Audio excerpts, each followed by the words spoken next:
وهذه هي التجربة لحام ستانلس مع نحاس أحمر مع سلك 316 ستانلس أمامكم. القطعة أحلى شيء. شكرا.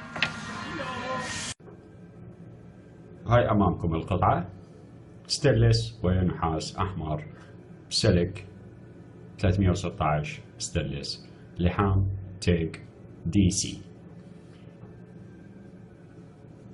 نشوف ماكو، أهم شيء إنه من الداخل ماكو حروق، ماكو أي حروق الحمد لله.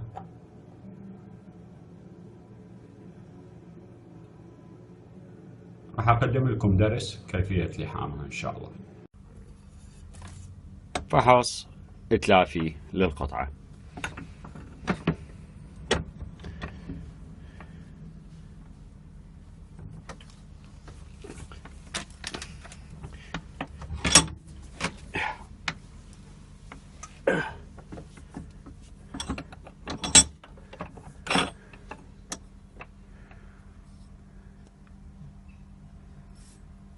لا يوجد أي شرخ أو كسر أمامكم، يعني الصناعة صحيحة 100%. ستانلس نحاس أحمر، تفضلوا أمام عينكم. شكرا.